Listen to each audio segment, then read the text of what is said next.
It is time for another Game of Thrones finale, so that means only one thing.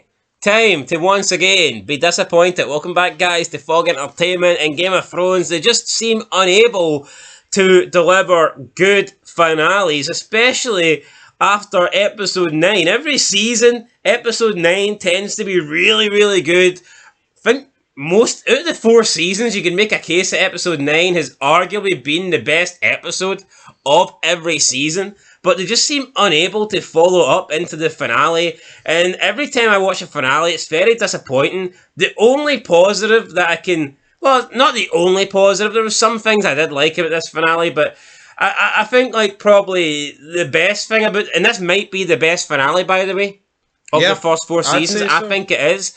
But to me, the main thing was that it didn't end with Daenerys, and we really didn't get much of her at all. At least it focused on quite a lot of stuff, and you know we did see a lot of different locations, and it kind of put a lot of things to bed, and a lot of the stories kind of got wrapped up and whatnot. But it did feel all over the place, and maybe it would be better to have some of the things that happened in this episode happen in episode 9, and then have less things happen in episode 10, because it kind of just feel like you're going from point A to B to C to D and E, and I get it. It hurts Game of Thrones. It has such a large cast and all these different locations, but you know, I do feel like you're constantly going from a different place with different groups of characters to somewhere else, and it does feel like it's a lot humble jumble, kind of, you know, all over the place feeling to it. But yeah, we'll talk about it. The Children, this episode was called. This episode, it was very disjointed, man. Episode 8 ends with that big fight between Pedro Pascal and the Mountain, and I want the reaction to that. I want to see Tyrion's response after his arse folded. I want to see that guy's wife, because she was screaming. I want to see if the Mountain died. I wanted to see Tywin's smug look, Cersei's smug look, not just 4 seconds yet. But this episode, in terms of King's Landing, what we see is Tyrion back locked up, the Mountain on his like hospital bed. It's like, fuck's sake, folks. I think there's no reason. I think episodes 8 and 9 could have been switched. Yeah. Aye, 9 and 10, you mean? No, 8 and 9. Oh, aye, yeah. Because then you could have had last episode there, and then episode 8 ends as 9 leading into this. Yeah, that would have been better, but do you not agree? It's like, I think... No, we're getting confused. Episode 9 was the battle at the yes, you mean switched that way. Aye. Yes, aye. No, but So that the finale was the direct conclusion of that fight between Martell and the Mountain? But even then, I don't think the ending of that fight was... The continuation directly for that sucked, in my opinion, because it was episode 9, and even in this episode, even if you do the switch you're talking about, it's like it just spawns the Tyrion in his wee jail cell. I want to see him on the courtyard, arse collapsed, and Tywin looking down on him, man. The aftermath, the stunned silence, but not kind of just fade it to black. Anyway, and a load of deaths this episode. Probably the first finale to whip out a few deaths. Yeah, but I mean, maybe I'm saying the reason why that happened is because there was an episode in between, in episode 9, and obviously time has passed. Maybe if you switch episode 9 and episode 8 around, and episode 9 ends with Oberyn getting his head smashed, maybe when you go into episode 10, they'd write it differently, where you get the I know, but that's giving them a massive benefit of the doubt, folks, right? Because they didn't do it that way. Yeah, but I think that's because there was an episode in between and time passes. But it's not like that episode get put there by some ungodly force. No, I'm just... Fucking George R.R. Martin did that. I'm just saying, though, I think if you switch those episodes, maybe you could have got a direct conclusion or whatever, you know, of the fight. Either or, folks, let's get into it. The Children. Because the Children struck back this one. I did not have Tyrion Lannister. You know, the guy that killed Angel Batista killing Tywin Lannister. I didn't have that in my bingo card. He's taking down a lot of names. He fucking is. La Passion. A Lannister always pays its debts. Well, whore. Fitting though they died. I'm not a whore. Oh, Tywin, my lion. He's fucking murdering a shite. I'm not a whore. I'm murdering a shite. You called me a whore. Anyway, right, where are we? Let's begin at the wall. So, yeah, Jon Snow emerges from the outer gate. Whoa, I completely forgot all this happened. He's going to speak to the wildlings. They've just had this big battle, and But see, this kind of worked because that battle had just finished, and it was the direct aftermath of it. Yes, and also episode 9 ended with Jon Snow walking out the wall. This episode began with that, and I thought that was the correct way to do it. That's how you should be doing it. But that's how it would have been good if we had the Aubrey and Martell thing in episode 9. So I still think they could have switched the episode. See, this could have been the beginning of episode 9 if they switched 9 and 8 around. But see, it's a simple fix, folks, but they didn't do it. But he goes the other side of the wall. It's like one guy against 100,000. And what's the leader there? Mance Rayder. Mance Rayder, he walks in, and you know what, man? Jon Snow, he's got a set of nuts on him here walking in, because he could have very easily been fucking murdered. But Mance Rayder's a fair guy. I like Mance Rayder. I think we need to see more of this guy. I think Mance Rayder, his actor, was he not in that show they brought out, The Terror? Never watched The Terror, never even heard it till you just uttered it, so I can't really recall it. But I think, I've never seen him before in anything. I watched a couple of episodes that bored the tits off me. But this guy's quite good, but he's surrounded by wildlings. He's in there discussing. He's like, oh, John, do you think I would poison you? I would fucking fight you, mano, mano. And he's like, right, we're going to come back tonight. So the question is, Johnny boy, are you going to surrender and let everyone live? Or are you going to let everyone die and we win anyway? See, I think Mance Rayder's a man of his word. Yeah. Unlike Mr. Bolton, Ramsay Bolton, that he's now known as, because he's no longer Ramsay Snow. But I think that I think Mance Rayder, if John let them in, I think that they would not kill them. Like, yeah, I mean, Mance Rayder hints at the fact about the wall. We had to get south of it because the White Walkers are coming. The mighty White Walkers. That's all right. Just send Samuel Tarly and we'll deal with them. But conversation comes to an end because out of fucking nowhere, and is this not a plot hole, right? The wall is treated as this, like, object that you can't get past it. The only way around it is over it. So how the fuck did Stannis and thousands of his men just rock up here? Where have they fucking came from? No, like, come on. To your best of your Game of Thrones knowledge. Well, hold on. They could have came from the same direction as Jon Snow, no? What do you mean the same direction as Jon? He came through Castle Black. I remember they came through Castle Black. Fuck off. I am not having that. No, they came through a direction that was nowhere near the direction that Jon Snow... So you think that Stannis Baratheon and that wee Diddy man Davos fucking rocked up to Castle Black and like 5,000 of them crammed through that wee tunnel? Come on, have a word with yourself. That's no what happened. Well, they hardly got a helicopter, did they? Hardly got a chopper for it. It's like, how is this wall... Like, if Stannis got here so easy, what's stopping... Well, why doesn't Mance Rayder just go the way Stannis came in? Why don't the White Walkers do that? How did he get here? It's a load of fucking shit. So, hold on. So my explanation makes more sense. He didn't come through Castle Black. I think he might have. There's no proof he didn't. Right, Stannis kills a few of the wildlings, and then he's got them captured. You're not dressed for the North, boy. Alright then, reel it in you. Yeah, Davos is like, this is Stannis, the one true king, and Jon says, I know, my father died for him. And then Stannis, manages to put two and two together. Your father was Ned Stark. He was an honourable man. That's actually so true, though. Ned did die for Stannis Baratheon. He did. Then Stannis has got Mance Rayder, and Stannis says to Jon Snow, what would your father have done with him? And he's like, he'd kept him captured. He'd have held him captured because he's a good honourable man, so Ned wouldn't have killed him, so guess what? Stannis isn't going to kill him either. But aye, there you go.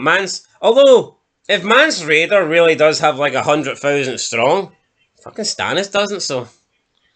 Yeah, I mean, I believe like the men that Mance Rayder's got are like further back, but I don't really understand what the end game here is for Stannis. Like he got sniff of the White Walkers last season, but no, but that is true though. I mean, like let's say for example, Stannis captures Mance Rayder here and all the men that were with Rayder. The rest of the wildlings ain't going to know what's happened unless someone sends a fucking raven. But who's going to do that? And do they even have ravens on this side? Yeah. How do they communicate? But I mean, Stannis wants King's Landing, right? Mance Radar. He He just wants on the other side of the wall. Yeah, so I think if they come to the agreement of, right, I'm the king, so you back me, Lance, right? And then what we'll do is... No, Mance, sorry. Mance, I was gonna Then say. we'll get over the wall. But once we're over the wall, I'm taking a decent portion of your army and we're marching up to King's Landing. I think that's the fair deal here. But the reality is, why is Stannis here? It surely just has to be to get numbers. Because we've seen the last time we seen this guy, he was in a bank, and they were like, "Are we fuck giving any money to you, mate? Because you've got about 4 people behind you." So what numbers do you think he came looking for here? You think he came looking for the wildlings? Aye, well, why else is he here? Well, he wasn't really looking for the 100 people at Castle Black, was he? No. If you want numbers, Castle Black's probably not the place to go to. So maybe he went there first. They went, here, the numbers are actually that side, Stannis. And then Yeah, unless he thought Castle Black were, I don't know, like forging the details. Maybe he thought Castle Black had hundreds of thousands. No, but why do you think Stannis is here? I think it has to be for numbers. Plot purposes, I think. But and what purposes are they? To save Jon Snow and Castle Black? Maybe he thought, here, fucking Castle Black needs a wee bit more star power. Could he not head to Marine? If he needs star power. Anyway.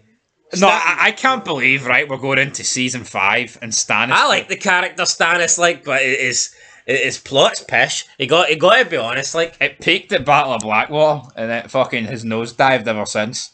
I mean, I can't even remember what the guy done in season 3.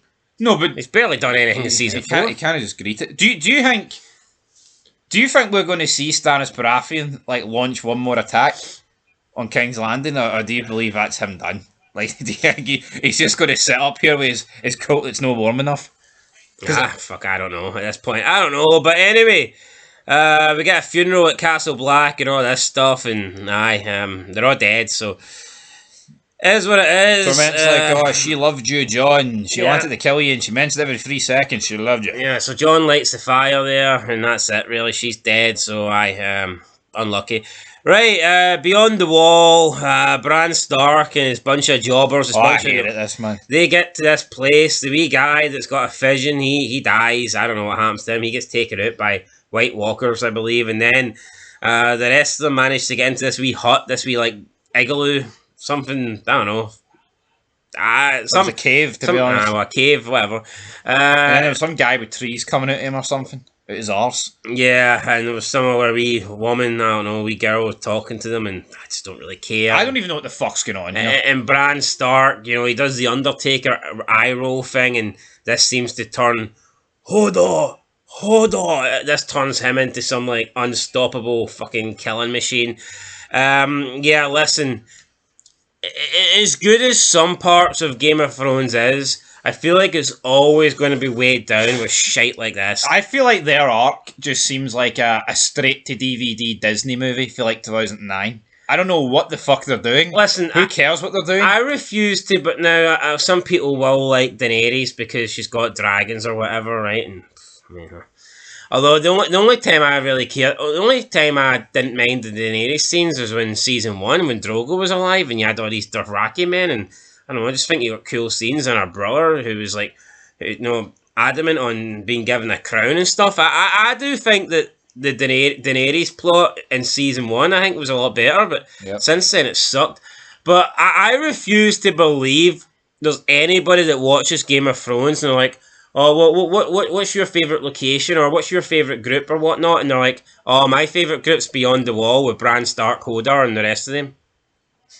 I refuse to believe there's anybody watching this show and this is their favourite group. See this massive heart tree? No, I totally agree. You'd have to be fucking brain dead to enjoy this, but see this massive heart tree that they're looking for? Why? Why looking for it? To me, this is just poor writing. No, I said it seasons ago. See Bran Stark and his wee retarded brother, right? And the rest of these retards. We could have... See when they... See, was it season 2? With Theon Greyjoy, and he burnt out Winterfell. Wait, whoa, where is Bran Stark's brother? That woman has him, doesn't she? Where's she? I don't know. Point is, see all them. See once they escaped Winterfell and Theon Greyjoy burnt them, the farmers, to make it look like them or whatever. See from that point, see until these people, these kids, are going to get brought into a plot that's fucking meaningful, we should never have seen them again. They're absolute garbage. And, I can accept dragons. Because, see, to me, dragons are like, they're like mythical creatures, but they feel realistic, don't they? They feel plausible. See when you look at what's going on here, these fucking just skeletons coming up the ground, like what they exist in the same world as Tywin Lannister murdering a shite. Gotta murder a shite. Right, anyway, we go to Marine and... no, but do you have any idea what's going on with them? No, I don't. I tune out. And we watch. I lose interest every time they appear on my screen. Right, we go to Marine and Daenerys is, having more people come in and she's, I don't know, she's... one of your dragons. Granting them their wishes. Some guy comes in... Your dragon killed my daughter. Well, no, some guy came in before him speaking high Valyrian and... Daenerys, I wish to be a slave again. So he's basically he's worse off, right? He says that his previous slave master was actually a good guy and helped him and allowed him to teach people, and he taught his children and he got paid well, and basically now he's worse off that he's not allowed to be a slave to this guy, and he begs Daenerys to allow him to go back to being a slave. So Daenerys says, well, if you're willing to sign the contract, you can be a slave for 1 year. And he signs it. Got a loan deal. So there you go. Daenerys, coming in, white knighting. And it turns out that, some people were actually better off as slaves now. I don't know if you can tie that into the real world. I'm sure it was, though. No, you can laugh. I am sure there was people that were better off when they were being slaves because they were actually being fed and housed. Maybe not in the greatest conditions. And I'm not saying slavery is a good thing, but I can see scenarios how people would be worse off by not being owned. No, definitely, and that goes across the board. What if you're homeless? But slavery's across the world. It gets put down as this thing. It just happened in America to the black community. No, every fucking race has been slaves at some point rather than another, right? No, and obviously, being a slave to some rich guy, where you're not getting paid for your work, but you're getting housed and you're getting fed. That's better than being homeless and out in the streets and dying of disease. I know it sounds sick, but that is the case. Yeah, and that was this guy's argument, and Daenerys doesn't really seem to understand it, but she allows him to go back into being a slave. Then the next guy comes in with a bag, and he opens it up, and it's just a little body full of, like a charcoal body full of bones, and he says, it was the black one, your dragon, he's the fire. So one of her dragons just killed this little 3-year-old girl, just smoked her, essentially, a little bit of dragon breath, and, she was dust. So Daenerys, I think at this point begins to realise, oh shit, I can't control my dragons, the dragons are out of control, we don't know where the big black one is, but she then takes the other two and she chains them underneath the city, and they start crying, but she leaves them anyway, so 2 of the dragons are underneath the city, don't know where the other one is. That's the thing I'm the Mullery dragon. Listen, they're fucking dragons. I don't care if it's the real world or the fake world. It's like, I think a dragon's capable of turning on you. If a fucking dog can turn on you, then I'm sure a dragon can. Yeah, and the difference is with a dog, a dog can turn on you, but you can control a dog. Even the biggest dogs on earth. An able-bodied man, you have faith they can control a dog. Doesn't fucking matter how many people you've got, man. You can't control a 50-foot dragon. And that's the problem you've got here. Yeah, it's strong and it's as good an advantage it puts Daenerys. And, I always believe you're taking a chance if your main weapon. At the end of the day, the Lannisters... Well, they decides it can't be arsed. Yeah, but the Lannisters know that the soldiers that they've got, they're going to fight for them. Yep. Stannis knows his soldiers are going to fight for him. Yeah. They're loyal. Khal Drogo knew that the Dothraki were going to fight for him. The dragons might fight for you, but what's stopping the dragons for? What's stopping what if the dragon's hungry and just turns around and decides, fuck Daenerys, your lunch today? That could happen. Bang, bang, good night. Right, in King's Landing, we have, we're in Pycelle's laboratory, and we've just got Sir Gregor Clegane. He's laying there, looks like he's dead. Pycelle says, nah, there's nothing we can do for the guy, he's done. Oh, the poison that the Tyrells use, the the Martells. It's a barbaric way to go. I can ease his pain. Give him some white of poppy. What was it, Poppy the Mill? White of the poppy or something? Milk of the poppy? Milk of the poppy. But then we've got that other guy in there, Qyburn, and he's like, I don't know, I think I can fix him. Tell you what, though. Say Oberyn Martell defeated him, which he almost did. Would this not have been like a null and void since he used like a poison? It's not really fair, is it? I know the mountain's like 7 foot and built like fuck, but I mean, surely this would go against the ethics. Tywin would have fucking thrown this out. Oh, come on. If this guy gets sniff of the guy using poison. I don't know. Yeah, it feels it's a very blurred line. I don't know. I think you can use anything, really. Well, fair enough then. I mean, Tyrion should have had more faith then. He can fucking use poison. Put it this way, if I'm rewatching that fight now and I know fuck he was using poison, I'll be like, fuck, he's a great chance. We got his head smashed in, so he didn't. True. Right, anyway, so Qyburn thinks he can save him, and at this point, Cersei just tells Pycelle, right, this is no longer your laboratory, get the fuck out. Qyburn's the man in charge here, and it turns out he's using some sort of experiments, magic, essentially, potions, witchcraft, all this shit, all mixed into one, and Qyburn then begins siphoning out Gregor's tainted blood that's got the poison in it. Apparently this is going to make him even worse, which is fucking brutal to think. Well, this guy's going to be like, well, this shite in him. Yeah, Cersei's like, will it make him weaker? And he's like, no, the opposite. Aye, so there you go. We do get Mountain coming back. It's going to be an even bigger mountain. Right, then we got a big scene, I guess. Right, Tywin Cersei coming to blows. She's like, I'm not marrying him. No, it's not happening. I don't love Loras, right? And then she's like, you can't see it after all these years. All these kids are assault of incest, but Tywin's just like no buying it. I mean, do we genuinely believe here that Tywin didn't even think it, like know this? I think he just no sells it. Yeah, I think he's 100% aware, but gives it the rubber ear to people to pretend like he's a. I could bring shame on the Lannister name. That's pretty much it. So he's refusing to believe it. He's not playing ball. Then Cersei and Jaime have a conversation. Cersei asserts that little monster killed our mother, but Jaime says it's not his fault. He was a baby. So aye. Tyrion Lannister gets fucking blamed far too much here, doesn't he? He does. They have sex, and then later that night, Jaime breaks out Tyrion, and he's put an escape plan into motion. And this is a goodbye. They have a hug. It was a weird hug because Jaime had to get down on his fucking knees. I mean, you can say what about Jaime Lannister, but he's got Tyrion's back. He does. Tyrion can't complain. I mean, his family hates him, but Jaime doesn't. So. Yeah, and you know what? I actually kind of feel sorry for Jaime Lannister here because I think he's going to feel the repercussions of this. I mean, he's the one. I mean, Jaime cared about Tywin. I'm not going to sit here and say he didn't. Probably at the 3 kids, he definitely cared about Tywin the most, especially what happened this episode, right?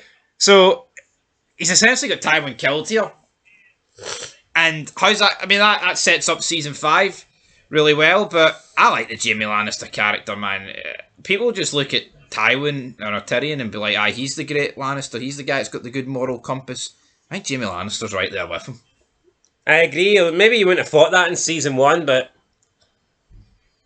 maybe the guy's been humbled. Maybe the fact he was captive, he was prisoner, he got his hand cut off, that's probably got a thing to do with it. But here, where do you draw the line? Tyrion probably would have been an arsehole if he was fucking 6 foot tall, wouldn't he? Maybe Jaime Lannister improved as a person the further he got away from Cersei. Probably wouldn't be the first and definitely won't be the last. But you take him out of King's Landing and all of a sudden he's his moral compass starts to show. Right, so this is what happens here. Tyrion then decides, you know what, fuck it, I'm not going to go through that door just yet. So he goes in to the Red Keep. He's infiltrating the Tower of the Hand. Oh, the Hand of the King. Tywin's wee spot here. And who's in the bed? It's Shae. And she calls him my lion, right? And do you not think the Shay character, hey, maybe she was she was a whore, right? Maybe she was a whore the whole time, but it's like, I actually felt at some point she actually loved this guy. No, I think so as well. And here she is sleeping with Tywin, but the thing I don't get about this is, was Tyrion ever going to find this out? I feel like Tywin would only do this as like a big fuck you to his son, but was he ever going to find this out? Maybe it was going to be like when he was getting marched to his death, it was going to be like one final fuck you, like the big reveal, but... Yeah, I'm beginning to think that's the only reason Tywin done it, because like Tywin was adamant that you will not have that whore in your bed. And then he sleeps with her. It's like... Yeah, I think it was just one big final fuck you. I think he was going to present this when Tyrion was going to get executed, like, oh, by the way, like, these, like, him and... Actually, I don't think Tywin would be hand in hand, you know, with Shay at this big public execution. But either or, I do think he was going to use that card. But, yeah, they get into it here, Shay and Tyrion, and he just chokes her to death. And I don't know, it was pretty satisfying, wasn't it? Aye, Tyrion getting a wee bit of revenge there. But I think once he kills her, you kind of know if he's going to confront Tywin, it's game over for the Tywin. So he does. He confronts his father. His father's taking a dump, really, to having a shit. Tywin calls Shay a whore, and Tyrion says, don't call her that again. And then Tywin's like, come on, you're not going to kill me. You think I'd have them kill my son? And then Tywin makes the mistake, what, you're going to stop pointing at that thing at me just because you're going to kill me or sleep with some whore? He tells him to go into his, like, his room and retrieve something. And then he says, Tywin's like, I can't, she's in there. And Tywin's like, are you afraid of some dead whore? And then he shoots him. Then he shoots him again. And Tywin's like, you're no son of mine. I am your son. I am your son. And he shoots him again. So yeah, there you go. That's it. Dead. I can't believe Tywin's dead. But again, it just feels very disjointed. Like, I'm not saying every death needs a build-up, but this all happened rather quick. Like, the first scene we see Tyrion this episode, he gets freed. Then, like, 2 seconds later, he kills Shay. Then, like, about 2 minutes later, he's in the bathroom shooting his father with a fucking crossbow. It just happened so quick. But yeah, Tywin dead. It's like, the more you look at, like, this show, 4 seasons so far, like, so many characters have died, but I don't know, I just had visions of, like, Tywin Lannister meeting, like, Robb Stark or something on the fucking battlefield. Like, I know they probably would never have got that close, but it's weird to Tywin or Stannis or something, you know? Yeah, it's weird to think that, like, Stannis... All these people have never interacted or even met, as far as I'm aware. It's weird to think... Well, I mean, Tywin and... I would imagine Tywin and Stannis know who each other, but... Yes, but they've never, like, in a heated confrontation, you know... On screen, they've never met. Yeah, it's just weird to think that guys like Jon Snow is never going to, like, be face-to-face with Tywin Lannister. Like, Stannis, you know, wanting to kill Tywin, never again. Stannis, you know, against, like, even Joffrey, or Jon Snow against Joffrey. All these people going head-to-head. But it's been a trend of the 4 seasons so far. I wouldn't be surprised if I'm sitting here at the end of season 8 thinking, fuck belly, do any of these people interacted with each other? But either or, end of an era. Yeah, I mean, season 3, getting towards the end of season 3, I mean, it seemed to be, the two leaders, the two leaders of the both armies, this war, it is Joffrey versus Robb Stark. And now they're both dead. And then, but within like 3 episodes, I mean, both of them wiped out. And yeah, and see King's Landing for me, we've put it on this pedestal, right? Lost a lot of... Tywin's dead. Tyrion will just... He's away. He's in a wee in a cargo box. He's in a cargo box. And then the king is just fucking shite. King's Landing for me... Who cares about Tommen? I mean, seriously, who gives a shit about Tommen? Who becomes king if he dies? Does Cersei have any more boys? No, her daughter's been shipped away, so... Yeah, there's just not a lot... honestly, yeah, it's like Tywin's dead, right? See, I honestly feel like that is why Stannis Baratheon... Well, wait, wouldn't it be Stannis? Well, it might be. But see... What do you mean it might be? Well, it must be then. Because I can't think of anybody else. But point is, with Stannis Baratheon, I feel like that's a reason why he's up north, though. Because do you not feel like Stannis Baratheon going to King's Landing now, when Tywin's dead, Joffrey's dead, and it's that Tommen. It just feels a bit fucking dead. It's like, see Stannis Baratheon going toe to toe back in season 2 when Joffrey was like king. That felt big. That felt like there was true hatred there. This just feels rather flat. See if Tywin hates his son that much, you wonder why he just didn't kill him from an early age.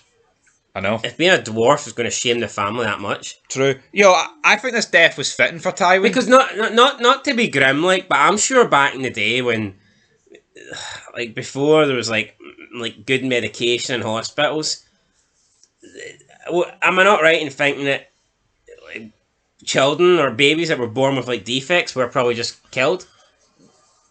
Yeah. Yeah, or am I wrong for thinking No, that? I don't think you're wrong for thinking that. I just believe... if he was common folk, he probably would have been killed. Yeah, you know the way, like, I'm assuming, like, look, this animal's not going to make it, this one's got a condition here, but put it down. Yeah. Either or, Tywin's dead. I thought it fitted him because, like, his death was very demeaning. You were so used to this guy in these, like, fancy costumes, dressed up, the sword, honour. To die on the shitter is like a death you would associate with, like, a fucking pig or something. I don't know. Hodor! Something like that, Aye. but aye. End of an era. Tywin's dead, right? No, then we get a fight between Brienne of Tarth and Sandor Clegane. Yeah, the Hound. I didn't like this, man. I'm not saying Brienne of Tarth is a bad fighter. I mean, I suggest she's pretty good. I just don't think she should be beating the Hound. Yeah, listen, we're told that the Hound's one of the best fighters, or at least it's led to believe that way, but I don't know. Like, it lasted very long, and it looks like he's going to get the upper hand, and even when he was about to get the upper hand, I was like, fuck, they've booked her really strong, you know what I mean, to use a wee wrestling bit of terminology there, and then she fucking gets the upper hand, man, batters him off a cliff, he breaks his leg. To be fair, like, she did have a rock, I guess. She did, but I just... It wasn't Dwayne Johnson, though, but... No, it wasn't, but it's like... right, see Brienne of Tarth now, who can she go toe-to-toe with and you don't have her as a favourite? Not a lot of people, like... I mean, the Mountain's out of commission for a bit. She's probably the fucking numero uno. See if we were having, like, a number one contender, or like a ranked list. No, I mean, could we make a case that the Hound was maybe injured? He had that infection thing, didn't he? Yes. I mean, I think we're stretching. He got half his ear bitten off. I mean, could we? He was already disfigured, but this fight just came out of thin air. She's like, "Oh, are you what's this, the Stark's mother? Aye, are you her daughter?" And he's like, "That's Valyrian steel. I know Lannister gold. I've been around all my life." And then they just fight, and then it's kind of sad because, I mean, you've just got him broken legged. He's like, "Oh, I wish I should have fucking raped Sansa," but obviously he's only saying this to try and get Arya to kill him. And then she just walks The butcher's boy. I ran him down. I killed him. He begged me. Fucking but none of this shit works. Like, obviously he's not going to die, right? Because it'd be a fucking waste to have this guy die off screen. But it was weird because this was like the last 5 minutes of the episode. She just walks away. He's like, "Kill me! Fucking kill me, you cunt! Kill me!" I was a bit surprised because I thought Arya and the Hound had a bit of a bond. Were you surprised she just left him? Aye. I thought she would have tried to help him. Maybe I've misread things. I thought they were actually growing close. Yeah, I did. Yeah, I agree. I thought she would have helped him rather than killed him. But then again, I think there's a case that killing him is better than leaving him because he thinks he's fucked. That's why he wants to die. He's like lost to a fucking woman. And then the episode ends, or the season ends, with Arya On a boat. to the fucking wall or something, the narrow sea. Let's go to the free cities of Bravos or whatever. And it's like, So what, is she going to meet Daenerys or something? Is that the direction she's heading? that's the end of the season. Arya going to Bravos. Doesn't feel like, no, bravo. A weird fucking episode, man. A lot happening. I feel like we've already talked about it for far too long, but closing thoughts here. Yeah, it was all. I mean, I think it was the best finale that they've done that I can remember, at least. It was okay. There was a lot happening. Maybe Maybe that was a bad thing, though, to be fair. And again, Arya and the Hound just left the field. Last episode, episode 8, they got to the field, found out her aunt was dead, and they've just did a fucking 180. No interaction with Littlefinger or Sansa, none of that.